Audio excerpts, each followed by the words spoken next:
Happy New Year's, everybody. Let's go for a little ride, shall we? I want to do a kind of a recap of 2020. I think we all can use a little reflection over an insane year that this was. But I want to definitely keep a positive spin on things because there's been terrible stuff going on, but it's not all bad.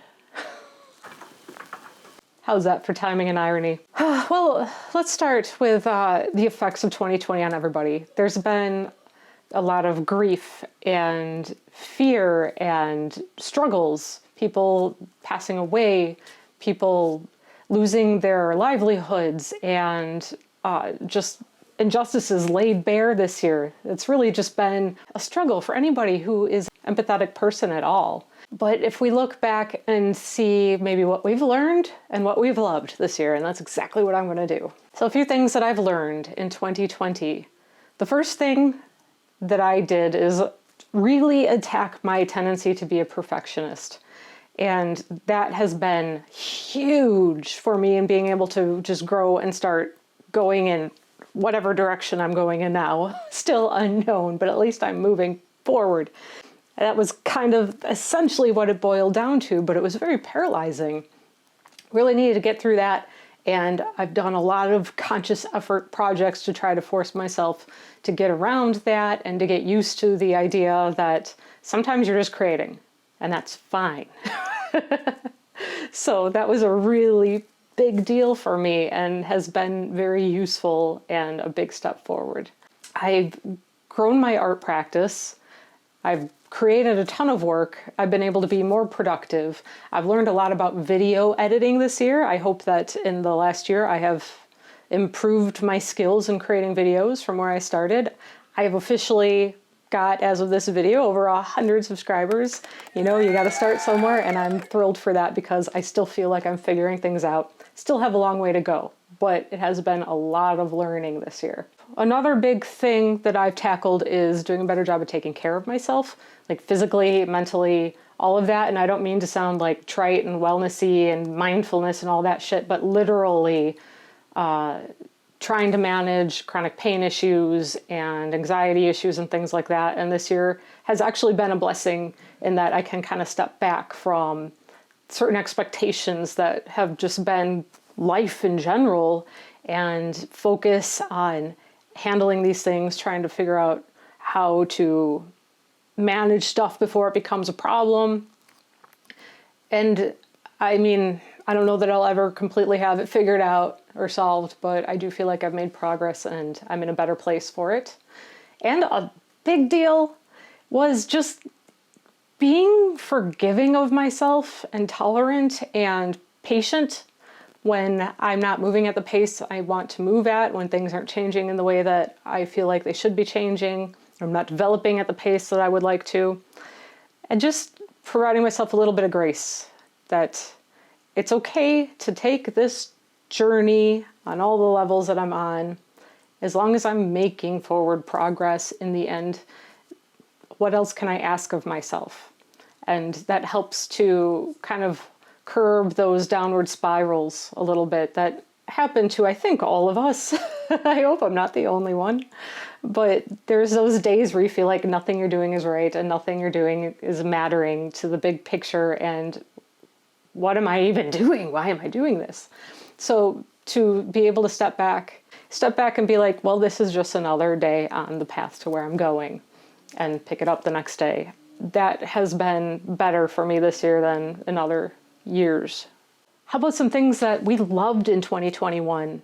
Being stuck at home, if you were, or having things switch in your life a little bit in some way, shape, or form, I'm sure, has kind of given us a chance to maybe discover some things. And let me tell you, this year, I've discovered my love of baths. Singing in the rain, singing in the rain, what a glorious feeling, I'm happy again.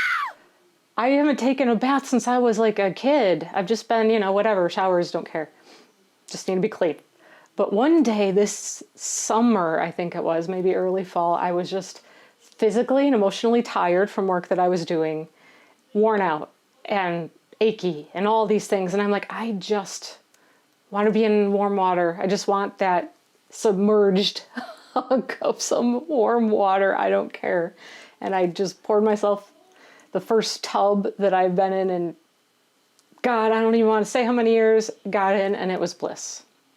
And it's become a semi-regular thing every few weeks. I'll just take a little dip in a tub just for the pure pleasure of it.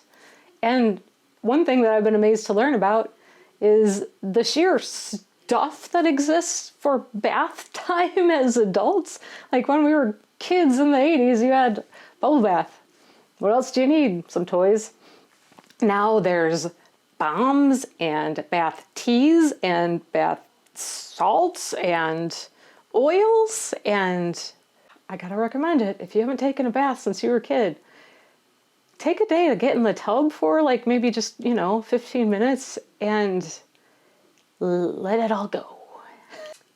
So I did start my Etsy shop this year. That was a big deal for me, but I don't want to talk about that so much as I want to talk about some of the amazing sellers that I really love and think are doing super cool stuff on Etsy that I found this year. Just unbelievable creativity that people have. And you see their work and you're like, how does somebody come up with this? This is incredible. This is amazing. From shirts and sculpture and artwork and everything. There's so many amazing things happening in the world. I found artists that inspire me like crazy all over the internet, especially on Instagram. What a great place to find people new to us that are doing really neat and exciting things. So I'm going to share some love for these artists and put links below, so give them a follow. I started reading a new series of books that is really interesting.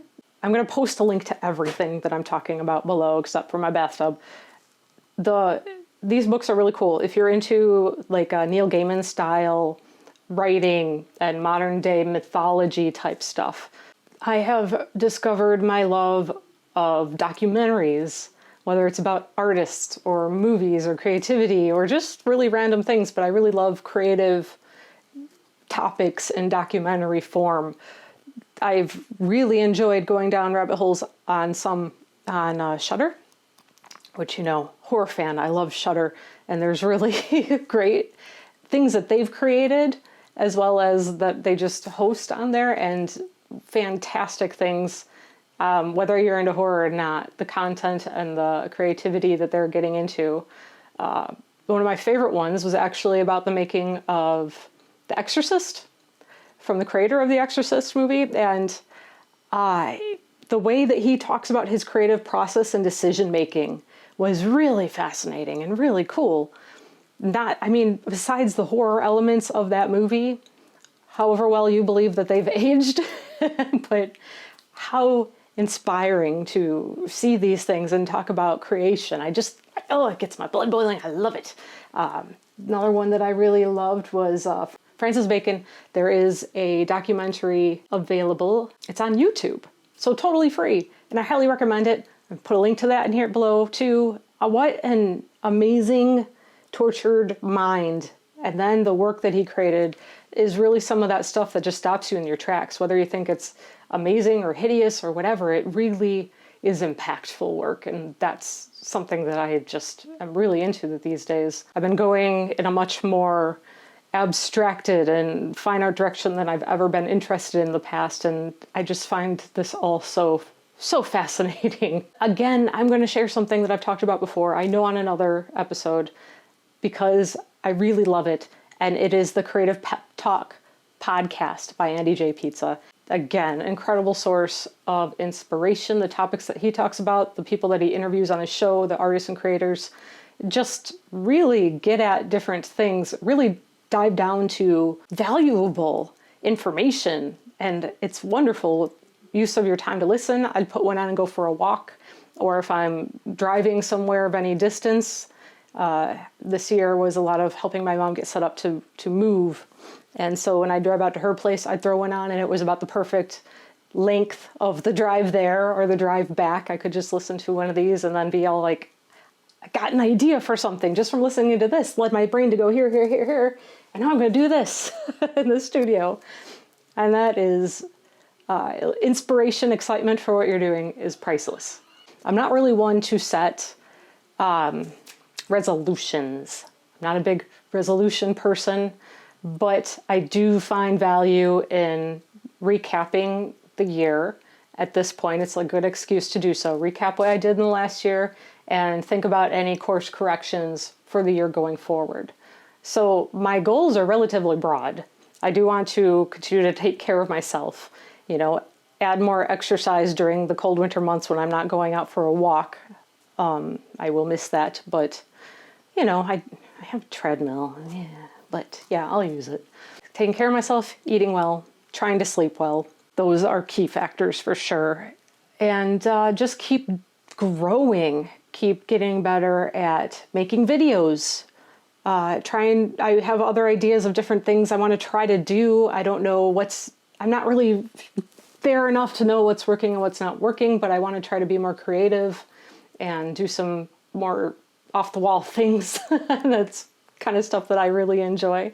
So that's going to be a goal. I want to grow, you know, on YouTube and grow as an artist and my abilities and what I'm doing and get a more narrow sense of the direction that I'm going in so I can really hone in my visual language. I don't think style is the right word for me right now, but I'm not approaching it as much from an illustrative mindset as I have in the past. I'm kind of just approaching it as a creator, as an artist. What do I want to say? What do I want to do? What do I want to put out in the world? So those are things that I'm experimenting with and hope to continue to grow with this year. And those are my primary goals. And that's really what it all comes down to, is we're always on a journey. There is no destination when you're a creator, really, unless you're just going to stop at some point. If you care about what you're creating, you're always growing, you're always learning, you're always doing the next thing. And that's really important. And that's why I just really wanted to talk about more the things that were wonderful in 2020 as a bizarre year that it's been, and things that were worth taking away and bringing into the new year, and hope that this new year will bring positive things for everybody out there, and that we will see a good direction for all of us. I really hope so. Please tell me what you found out about this year that you discovered. Did you just learn that baking desserts was amazing and cooking for yourself? Did you start creating something new? Did you discover new creators, a new genre of movies? I don't care. Let me know. I'd love to be inspired by what you've found. So please comment. Let me know. Don't forget to subscribe and like and check out my Instagram account. You know, all that garbage, because let's do this together. I want to be on this journey with you guys. So take care and Happy New Year's, everybody! And stay sane and make